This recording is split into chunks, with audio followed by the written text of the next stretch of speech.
इस पर सेराफेन गहरी सांस लेकर पूछती है, और उन्हें आखिर चाहिए क्या? अगर तुम उनके क्लैंस के 2 लोगों को अपना डायरेक्ट डिसिपल बना लो तो इससे तुम्हारे और उनके परिवारों के बीच एक मजबूत रिश्ता बन जाएगा, इतना कि वे निश्चिंत हो जाएं। सेराफेन कुछ देर शांत रहती है, फिर वह कहती है, ठीक है, मैं मास्टर की इच्छा के अनुसार चलूंगी। बहुत अच्छा, मैं अभी जाकर यह मामला निपटाती हूँ। यह कहकर साइलवारा वहां से मुड़ जाती है, जिस पर उसके चेहरे पर एक ठंडी और चालाक मुस्कान फैल जाती है। सेराफेन, तुम कभी भी मेरी पकड़ से बाहर नहीं निकल पाओगी। वहीं डीमन रियल में 2 शांत और सुखद दिनों के बाद फ्रॉस्ट मेरे पास आती है। मुझे शायद कुछ दिनों के लिए अपने क्लैन वापस जाना पड़ेगा, कुछ जरूरी काम है। मैं कितने समय तक बाहर रहूंगी ये अभी तय नहीं है। यह सुनकर मेरे दिल में एक हल्की सी कसक उठती है। पुराना मैं तो उसे जाते देखकर खुश हो जाता, ठीक है, लेकिन जब काम खत्म हो जाए तो वापस आ जाना। जिस पर फ्रॉस्ट के गाल हल्के लाल हो जाते हैं। उसे फील होता है कि आखिरकार उसकी मेहनत नोटिस की जाने लगी है। फिर मैं कहता हूँ, जाने से पहले मोची से जरूर मिल लेना। इन दिनों एकेडमी से लौटते ही सबसे पहले वह तुम्हें ढूंढती है, अब तो पहले मेरे पास भी नहीं आती। जिस पर फ्रॉस्ट अपने हाथ के पीछे हल्के से हंसती है। पूरा दिन एकेडमी में रहने के बाद उसे अच्छा खाना खाने का मन करता होगा,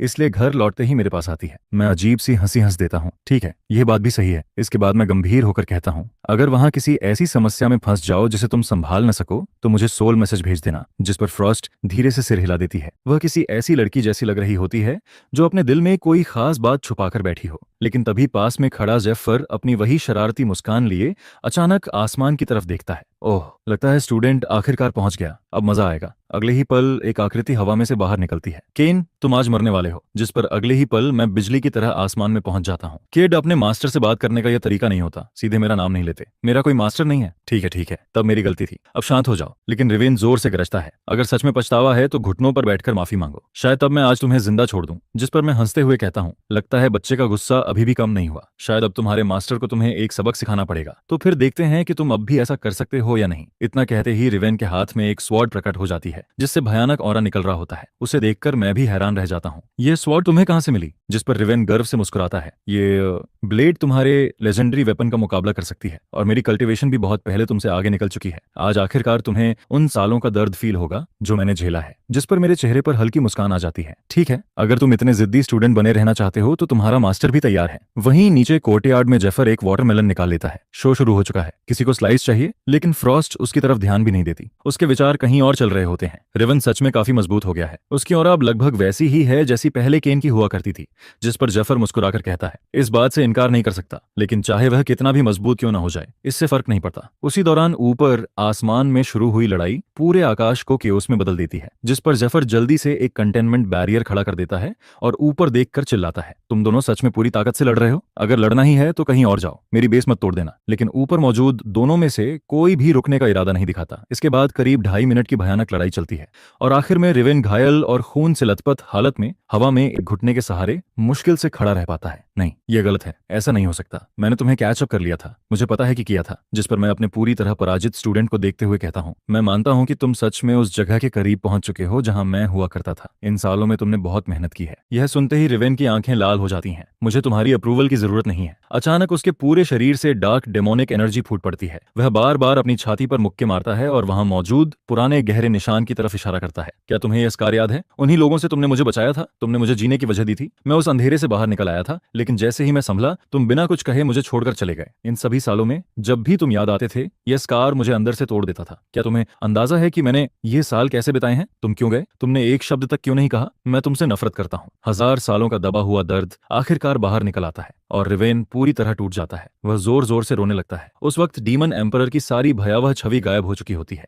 मैं धीरे से सांस लेता हूँ और अपना हाथ उसके सिर पर रख देता हूँ, ठीक वैसे ही जैसे हमारी पहली मुलाकात के समय रखा था। किड, इस बार मैं हमेशा के लिए वापस आ गया हूँ। उस स्पर्श की गर्माहट उसके दिल तक पहुंचती है और उसके अंदर जमा सबसे गहरी नफरत एक पल में टूटकर बिखर जाती है। ठीक है, अब रोना बंद करो, तुम बड़े हो चुके हो। बच्चे जैसी हरकतें मत करो, थोड़ी डिग्निटी रखो। पलक झपकते ही मास्टर और स्टूडेंट के बीच की सारी दूरियां खत्म हो जाती हैं और दोनों स्टोन पेविलियन में साथ बैठकर ऐसे बातें करने लगते हैं जैसे कभी समय बीता ही ना हो। इसी दौरान फ्रॉस्ट भी विदा लेने आती है और वादा करती है कि वह मोची के लिए नियमित रूप से खाना भेजती रहेगी। शाम होने तक जब मोची शैडो विलो एकेडमी से वापस लौटती है तो वह भागते हुए मेरे पास आती है। डैड, मोची घर आ गई। आंट फ्रॉस्ट कहाँ है? लेकिन स्टोन पेविलियन तक पहुंचते ही उसकी नजर मेरे बगल में बैठे रिवेन पर पड़ती है, जिस पर उसकी बड़ी बड़ी आंखें जिज्ञासा से फैल जाती हैं। हूँ डैड, ये कौन है? अगले ही पल डीमन एम्परर का ठंडा और गंभीर चेहरा किसी हैरान कार्टून कैरेक्टर जैसा बन जाता है। रिवेन मुझे खाली नजरों से देखता है। मास्टर, क्या ये आपकी बेटी है? जिस पर मैं मोची को अपने पास बुलाता हूँ। इसका पूरा नाम रिवेन है। डीमन रियलम में लोग इसे सॉलिटरी डीमन एम्परर के नाम से जानते हैं। ये मेरा स्टूडेंट है, मेरे लिए ये लगभग बेटे जैसा है।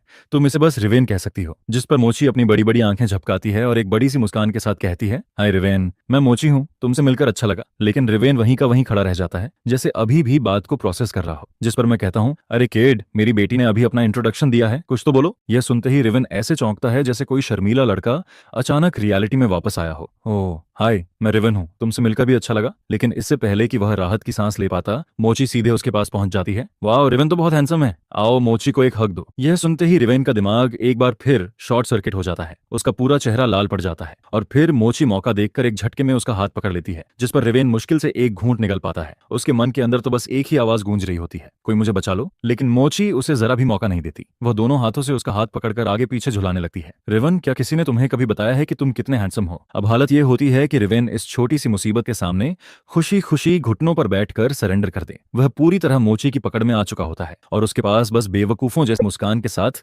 सिर हिलाने के अलावा कोई विकल्प नहीं बचता। हाँ बिल्कुल, मुझे पता था, मोची की पसंद कभी गलत नहीं होती। तभी दूर से कोई आता हुआ दिखाई देता है, जिस पर मोची तुरंत उसकी तरफ भाग जाती है। यह देखकर रिवेन आखिरकार राहत की सांस छोड़ता है। उसे लगता है कि उसका रक्षक आ गया। लेकिन अगले ही पल जब वह ध्यान से देखता है कि आने वाला कौन है, तो उसके दिल में डर बैठ जाता है। एलारे, इधर आओ, यह रिवेन है, डैड का स्टूडेंट। यह सुनते ही रिवेन के अंदर बची हुई उम्मीद भी खत्म हो जाती है। यह कोई सेवियर नहीं है, यह तो डबल मुसीबत है। जिस पर एलारे मुस्कुराते हुए उसके पास आती है। हाय रिवेन, मैं एलारे हूँ, तुमसे मिलकर अच्छा लगा। इस बार रिवेन खुद को थोड़ा संभाल लेता है। मैं रिवेन हूँ, तुमसे मिलकर भी अच्छा लगा। उसे इतनी जल्दी नॉर्मल होते देखकर मुझे सच में खुशी होती है। फिर मैं कहता हूँ, एलारे, अगर कल्चरेशन को लेकर कभी कोई सवाल हो तो रिवेन से पूछ लेना, ये बहुत स्ट्रांग है। जिस पर एलारे सिर हिला देती है। फिर वह हल्की मुस्कान के साथ कहती है, डैड, आज एकेडमी में हमारी एक बहुत हैंडसम फ्रेंड से मुलाकात हुई। वह रिवेन जितना ही हैंडसम है और हमने साथ में ट्रायल रन्स करने का भी प्लान बना लिया है। यह सुनते ही मेरे चेहरे की मुस्कान जम जाती है। एक बहुत हैंडसम फ्रेंड? अचानक मेरे अंदर एक अजीब सी बेचैनी पैदा हो जाती है। फिर भी मैं खुद को शांत रखते हुए पूछता हूँ, अच्छा उसका नाम क्या है ना है? जिस पर जैसे ही मैं नाम सुनता हूँ मेरी आंख हल्की सी फड़क जाती है। कृपया करके वह वही लड़का मत हो। लेकिन तभी रिवेन आराम से सिर खुजाते हुए कहता है, कैलिक्स, यह नाम कुछ जाना पहचाना लग रहा है, तिसता ना रहा है। अगर मैं गलत नहीं हूँ तो डीमन रियलम में उनके सेडिसियन उनके फैमिली की रेपुटेशन काफी अच्छी है। ये सुनते ही मेरे दिमाग में एक प्लान बन जाता है। एलारे, ये बहुत अच्छी बात है कि तुमने डीमन रियलम में फ्रेंड्स बनाए हैं। क्यों न किसी दिन उसे खाने पर बुला लो, मैं भी उस लड़के से मिलना चाहूंगा। असल में मैं उस लड़के को अच्छी तरह देखना चाहता हूँ। अगर वह उसी टाइप का निकला जैसा मैं सोच रहा हूँ तो ये मामला अभी से रोकना पड़ेगा। जिस पर एलारे के गाल हल्के लाल हो जाते हैं। हम अभी अभी मिले हैं, पहले हमें एक दूसरे को थोड़ा और जान लेने दीजिए। यह सुनते ही मैं पूरी तरह चुप हो जाता हूँ। ओह नहीं, मेरी बेटी शर्मा रही है। मैं अपने दिल में उठ रही घबराहट को दबाता हूँ और शांत स्वर में कहता हूँ, जफर, आज रात कुछ अच्छा कुक करना, सब यहाँ हैं तो आज की रात को खास बनाते हैं। इसके बाद डिनर काफी मजेदार माहौल में चलता है। चारों तरफ हंसी और बातचीत गूंजती रहती है और रिवेन भी आखिरकार वह हासिल कर लेता है जिसके लिए वह यहाँ आया था।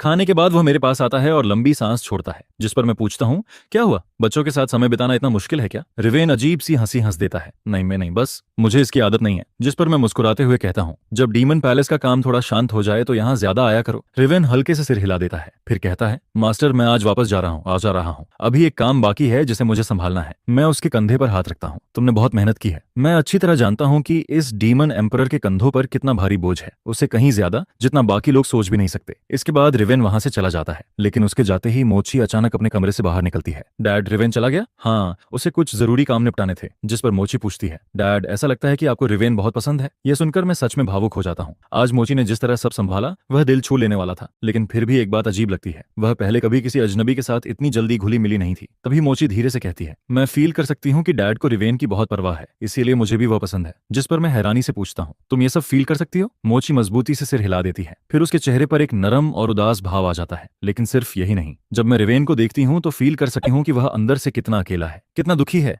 इसलिए मैं उसके साथ ज्यादा समय बिताना चाहती हूँ। यह सुनकर मैं सच में चौंक जाता हूँ। इतना दुखी? हाँ, मैं फील कर सकती हूँ। वह बहुत लंबे समय से दर्द सह रहा है। जिस पर मेरी भौहें हल्की सिकुड़ जाती हैं। यह बच्ची आखिर है क्या? उसकी यह एबिलिटी आखिर कैसी है? क्या उसके पास सच में कोई स्पेशल पावर हो सकती है? तभी मोची होंठ फुलाकर कहती है, डैड, क्या रिवेन यहाँ ज्यादा बार आ सकता है? मैं नहीं चाहती कि वह अब और दुखी रहे। यह सुनते ही मेरे दिल में गर्माहट फैल जाती है। यह छोटी सी बच्ची सच में दुनिया को अपने तरीके से समझती है। ठीक है डैड, मोची की बात मानेगा। अब हमारा गोल होगा कि हम रिवेन के बेस्ट फ्रेंड बने। जिस पर मोची का छोटा सा चेहरा पूरी गंभीरता से भर जाता है। डील। इसके बाद सीन डीमन पैलेस के इनर कोर्ट में शिफ्ट होता है, जहां डीमन रियलम के सभी सेक्टिस लीडर्स इकट्ठा हुए होते हैं।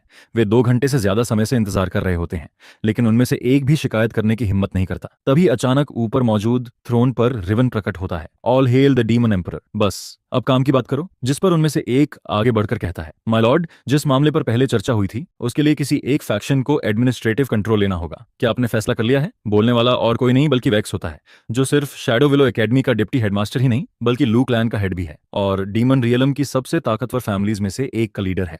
उसका यह सवाल पूछना ही बता देता है कि वह उस पोजीशन को पहले से अपनी मान चुका है। जिस पर बाकी सभी फैक्शंस की आंखें सिकुड़ जाती हैं, क्योंकि वहां मौजूद हर फैक्शन उसी पोजीशन को चाहता है। लेकिन तभी रिवन की नजर किसी और पर जाकर रुकती है। वह सीधे किक्स क्लैन की लीडर मायर को देखता है। लू क्लैन और किक्स क्लैन इस कंट्रोल को शेयर करेंगे। यह सुनते ही पूरा हॉल एकदम शांत हो जाता है। वेक्स का दिमाग खाली पड़ जाता है और मायर खुद उससे भी ज्यादा शॉक में होती है। आखिर डीमन एम्परर अचानक उसे इतना बड़ा फायदा क्यों दे रहा है? वेक्स की भौहें कस जाती हैं। वह कुछ बोलने ही वाला होता है, लेकिन रिवेन बिना उसकी तरफ देखे ही उसकी बात काट देता है। फिर वह थ्रोन से उठ खड़ा होता है। कोई और मामला? तभी एक और व्यक्ति आगे आता है। माय लॉर्ड, एक और बात है। कुछ समय पहले हमारी टेरिटरी के पास मौजूद एक फैक्शन को एक रहस्यमयी ऑर्गेनाइजेशन ने पूरी तरह खत्म कर दिया। जब तक हमारे लोग वहां पहुंचे तब तक उस फैक्शन के 10,000 से ज्यादा मेंबर्स मारे जा चुके थे और यह सब बेहद कम समय में हुआ था। कई ग्रैंड एम्परर कल्टिवेटर्स की सोल्स तक निकाल ली गई थी। यह सुनते ही रिवेन की आंखों में ठंडी क्रोध की चमक दिखाई देती है। 100 साल से ज्यादा समय बीत गया और वे फिर से सामने आ गए। पूरी जांच करो, जैसे ही कोई जानकारी मिले सीधे मुझे रिपोर्ट करना। इस बार मैं खुद उनसे निपटूंगा। इसके बाद रिवेन सभी को जाने का आदेश देता है, लेकिन एक व्यक्ति को रोक लेता है और वह होती है मायर। वह पूरी तरह उलझन में खड़ी रहती है। माय लॉर्ड, आपने मुझे रुकने के लिए कहा था, क्या कोई काम था? जिस पर रिवेन शांत स्वर में पूछता है, तुम्हारे बेटे का नाम किक्स है, सही? यह सुनते ही मायर का दिमाग तेजी से चलने लगता है। क्या उसके बेटे ने कोई गलती कर दी? जी बिल्कुल, लेकिन आप उसके बारे में क्यों पूछ रहे थे? जिस पर रिवेन कहता है, तुम्हारा बेटा काफी अच्छा है, जो भी हो उसका अच्छे से ख्याल रखना, क्योंकि किक्स अब LRA का फ्रेंड बन चुका था और LRA रिवेन के मास्टर की बेटी थी, इसलिए जाहिर सी बात थी कि वह उस पर ध्यान देता। लेकिन मायर के दिमाग में सवाल ही सवाल घूम रहे होते हैं। मैं हमेशा से अपने बेटे का ख्याल रखती आई हूँ। अच्छा है, अब मैं आराम करूंगा, तुम जा सकती हो। जी माय लॉर्ड। इसके बाद मायर हॉल से बाहर निकल जाती है, लेकिन उसकी उलझन और बढ़ चुकी होती है। घर पहुंचते ही वह तुरंत अपने बेटे को ढूंढती है। किक्स, क्या हाल ही में तुम्हारी मुलाकात किसी महत्वपूर्ण व्यक्ति से हुई है? जिस पर किक्स हैरानी से कहता है, जहां तक मुझे पता है नहीं, मैं तो पूरा समय एकेडमी में ट्रेनिंग कर रहा था। ये बात समझ नहीं आ रही। एकेडमी में कुछ खास हुआ था क्या? कोई ऐसी बात जो तुमने मुझे नहीं बताई? किक्स अपनी ठुड्डी खुजलाता है। मैं बस एक फ्रेंड के साथ ट्रायल रन्स कर रहा था, कुछ भी असामान्य नहीं हुआ। हमारी प्रोग्रेस भी काफी एवरेज थी। यह सुनकर मायर और ज्यादा कंफ्यूज्ड हो जाती है। फिर वह पैलेस में हुई सारी बातें उसे बताती है, जिस पर किक्स भी शॉक में पड़ जाता है। क्या सॉलिटरी डीमन एम्परर मुझ पर ध्यान दे रहा है? इसके बाद माँ और बेटा एक दूसरे को देखते रहते हैं। दोनों पूरी तरह उलझ चुके होते हैं और किसी को भी समझ नहीं आता कि आखिर चल क्या रहा है। अगले दिन सेलेस्टियल रियलम के एक भव्य हॉल के अंदर आज सार्फिन की डिसिपल एक्सेप्टेंस सेरेमनी का दिन होता है, जिसे साइलवारा ने खुद अरेंज किया था। आज सार्फिन 4 डिसिपल्स स्वीकार करने वाली थी, जो Celeste clan, Dorian clan, dragon clan और ब्लेज क्लैन के सबसे प्रतिभाशाली यंग जीनियस थे। इन चारों में से सेलेस्ट क्लैन की रिप्रेजेंटेटिव कोई और नहीं बल्कि सेलेस्ट खुद होती है, जो रेक्स के सपनों की लड़की है। जिस पर नॉक्स खुशी से लगभग उछल ही रहा होता है, क्योंकि उसे पूरा यकीन होता है कि उसकी सिस्टर ने जानबूझकर सेलेस्ट को चुना है ताकि रेक्स को उसके करीब आने के और मौके मिल सकें। जिसके बाद रेक्स हमेशा की तरह बेशर्मी से उसके करीब जाकर कहता है, सेलेस्ट, ऐसा नहीं लगता कि हम दोनों दिन ब दिन और करीब आते जा रहे हैं? जिस पर सेलेस्ट मुस्कुराकर सिर हिला देती है, लेकिन उसी पल उसकी आंखों में एक हल्की सी उदासी चमकती है और रेक्स तुरंत यह बात नोटिस कर लेता है। उसे साफ महसूस होता है कि कोई बात सेलेस्ट को अंदर ही अंदर परेशान कर रही है। क्या हुआ? आज तुम कुछ अलग लग रही हो। जिस पर सेलेस्ट कुछ कहने ही वाली होती है कि तभी पास से एक ठंडी और भावनाहीन आवाज सुनाई देती है, सेलेस्ट, क्या तुम खुश नहीं हो? यह आवाज सुनते ही सेलेस्ट साफ तौर पर चौंक जाती है, क्योंकि बोलने वाला डोरियन होता है। डोरियन क्लैन का सबसे बड़ा जीनियस, जिसे कई पीढ़ियों में एक बार पैदा होने वाला टैलेंट माना जाता है। वह धीरे धीरे उनकी तरफ बढ़ता है और कहता है, तुम मेरे मास्टर्स ब्रदर हो, इसलिए मैं सिर्फ एक बार सम्मान के साथ कह रहा हूँ, सेलेस्ट से दूर रहो। जिस पर रेक्स बिना पीछे हटे पूछता है, मैं उससे दूर क्यों न रहूं? लेकिन इससे पहले कि डोरियन जवाब दे पाता, तभी पूरे हॉल में एक बुजुर्ग आवाज गूंज उठती है। यह आवाज सेलेस्टे क्लैन के हेड एल्ड्रॉन की होती है। क्या ही दुर्लभ मौका है, इतने सारे पुराने दोस्त एक जगह इकट्ठा हुए हैं और जब आज का दिन इतना शुभ है तो मैं और डोरियन क्लैन के हेड आप सभी को एक और खुशखबरी देना चाहते हैं। यह सुनते ही सभी का ध्यान उनकी तरफ चला जाता है। फिर एल्ड्रॉन मुस्कुराते हुए घोषणा करता है, मेरी बेटी सेलेस्ट और यंग डोरियन की आधिकारिक सगाई हो चुकी है और उनकी शादी भी बहुत जल्द होने वाली है। यह सुनते ही रेक्स को ऐसा महसूस होता है जैसे उस पर बिजली गिर गई हो, जबकि डोरियन उसकी तरफ देखकर संतुष्टि से मुस्कुरा रहा होता है, जैसे वह बिना कुछ कहे यही बता रहा हो, अब से सेलेस्ट मेरी है। इसके बाद सेरेमोनी और बैंकेट खत्म हो जाते हैं, जिस पर रेक्स तुरंत यारा को ढूंढने निकल पड़ता है। यारा, मुझे तुमसे एक जरूरी बात करनी है। यारा यह सुनकर हल्की सी सांस छोड़ती है, लेकिन कुछ नहीं कहती, क्योंकि वह पहले से जानती होती है कि उसका भाई क्या बोलने वाला है। यारा, तुम्हें मेरी मदद करनी होगी। मैं महसूस कर सकता हूँ कि सेलेस्ट यह शादी नहीं करना चाहती। तभी साइलवारा भी वहां आ जाती है और कहती है, नॉक्स, तुम अपनी सिस्टर को बहुत मुश्किल स्थिति में डाल रहे हो। दोनों फैमिलीज इस रिश्ते पर सहमत हो चुकी हैं। रेक्स तुरंत कहता है, लेकिन, जिस पर सिल्वारा उसे बीच में ही रोक देती है। कोई लेकिन नहीं, तुम अब बच्चे नहीं हो, कुछ चीजें तुम्हारे कंट्रोल से बाहर होती हैं। अपनी सिस्टर के लिए यह और मुश्किल मत बनाओ। यह सुनते ही रेक्स गुस्से से साइलवारा को घूरता है और फिर उम्मीद भरी नजरों से यारा की तरफ देखता है, लेकिन यारा कुछ नहीं कहती। उसकी भौहें बस चिंता में सिकुड़ी हुई होती हैं, जिस पर सिल्वारा फिर कहती है, नॉक्स, दुनिया में और भी लोग हैं। इस बात को अपनी सिस्टर के सपनों और उसके लक्ष्य के बीच मत आने दो। यह सुनकर रेक्स की मुट्ठियां कस जाती हैं। अब वह समझ चुका होता है कि यारा किस तरफ खड़ी है और बिना एक शब्द कहे वहां से चला जाता है। उसकी जाती हुई परछाई में एक अजीब सी वीरानी दिखाई देती है। उस रात आसमान में लगातार बिजली चमक रही होती है। वहीं दूसरी तरफ सरफेन गहरी कल्टीवेशन में होती है, लेकिन तभी उसे एक मैसेज मिलता है, जिसे सुनते ही वह पूरी तरह सन्न रह जाती है और अगले ही पल हॉल से बाहर निकल जाती है। जब वह सेलेस्टे क्लैन की एस्टेट पर पहुंचती है तो सामने का दृश्य देखकर उसका दिमाग सुन्न पड़ जाता है, क्योंकि वहां उसका भाई खून के तालाब में पड़ा होता है। कुछ पल के लिए सारफेन का दिमाग पूरी तरह खाली हो जाता है, लेकिन फिर वह तुरंत उसके पास पहुंचती है और अपनी कल्चरेशन पावर से उसकी हालत जांचती है। वह अभी भी जिंदा होता है, लेकिन मुश्किल से। उसके शरीर की हर मेरिडियन टूट चुकी होती है और हर मायने में वह अब एक क्रिपल बन चुका होता है। यह देखते ही सेराफीन के अंदर मौजूद एम्परर ऑरा गुस्से से फट पड़ती है। यह किसने किया? किसने? दूर खड़ा डोरियन गंभीर चेहरे के साथ जवाब देता है, मास्टर, ये मैंने किया। यह सुनते ही डोरियन क्लैन का हेड अपने बेटे की तरफ देखता है और उसी पल तैयार हो जाता है कि अगर सारफेन कुछ भी करती है तो वह तुरंत बीच में कूद पड़ेगा। वहीं दूसरी तरफ सारफेन अपने भाई को हीलिंग पिल खिलाकर उसकी जान बचाती है और जब उसकी हालत थोड़ी स्टेबल हो जाती है तभी वह अपनी ठंडी नजर डोरियन पर डालती है, जो अब उसका नया डिसिपल था। लेकिन ठीक उसी समय साइलवारा का सोल मैसेज उसके पास पहुंचता है, सरफेन, शांत रहो। अगर तुमने अभी कोई कदम उठाया तो हमने अब तक जो कुछ बनाया है सब खत्म हो जाएगा। जिस पर सरफेन गुस्से से जवाब देती है, तो क्या मेरा भाई यूं ही दर्द सहता रहे और कोई जवाब भी न दे? लेकिन साइलवारा तुरंत कहती है, मुझ पर भरोसा करो, मैं इस मामले को खुद संभालूंगी। तुम्हें शांत रहना होगा। जो लोग महान चीजें हासिल करना चाहते हैं वे सिर्फ गुस्से के आधार पर फैसले नहीं लेते। तुम्हारा भाई अभी जिंदा है, यह स्थिति अभी भी सुधारी जा सकती है। सरफेन एक बार फिर अपने टूटे हुए भाई की तरफ देखती है। उसका जबड़ा गुस्से से कस चुका होता है, लेकिन फिर भी वह खुद को रोक लेती है। यह देखकर साइलवारा राहत की सांस लेती है। इसके बाद सारफिन ठंडी आवाज में कहती है, मुझे यहाँ मौजूद सभी लोगों से संतोषजनक जवाब चाहिए। आखिर यहाँ हुआ क्या था? यह सुनते ही ब्लेज क्लैन का हेड आगे आता है, क्योंकि उसे राहत मिल चुकी होती है कि अब यहाँ खून खराबा नहीं होने वाला। वह सम्मान से झुककर कहता है, नॉक्स शराब पीकर यहाँ आया था। उसने सेलेस्ट को ढूंढा और अपने प्यार का इजहार किया, यहाँ तक कि उसने उसे अपने साथ भाग चलने के लिए भी कहा। इत्तेफाक से डोरेन ने यह सब देख लिया और वह उसे रोकने के लिए आगे आया, लेकिन नॉक्स नशे में था और पीछे हटने को तैयार नहीं था। उसने डोरेन को मारने की कोशिश तक की, इसलिए डोरेन को जवाबी हमला करना पड़ा। दुर्भाग्य से वह जरूरत से ज्यादा आगे बढ़ गया और नतीजा आपके सामने है। फिर वह सिर झुकाकर जोड़ता है, उस हिस्से में डोरेन गलत था, वह खुद भी इसे मानता है, लेकिन इज्जत और सम्मान के मामलों में युवा लोग अक्सर अपना धैर्य खो बैठते हैं। यह कहकर वह और डोरेन एक दूसरे की तरफ देखते हैं। दोनों की नजरें साफ बता रही होती हैं कि यह कहानी पहले से तैयार की गई है, लेकिन साइलवारा यह जांचने की भी कोशिश नहीं करती कि बात सच है या झूठ, क्योंकि इस समय उसके लिए यही वर्जन सबसे ज्यादा उपयोगी था। जिस पर वह तुरंत सोल मैसेज भेजती है, सरफेन, तुमने सब सुन लिया। पहली गलती नॉक्स ने की थी, डोरियन ने सीमा पार की, लेकिन नॉक्स ने उससे बड़ी गलती की। हमें बड़ी तस्वीर के बारे में सोचना होगा। अभी हमें इन दोनों क्लैंस की जरूरत है।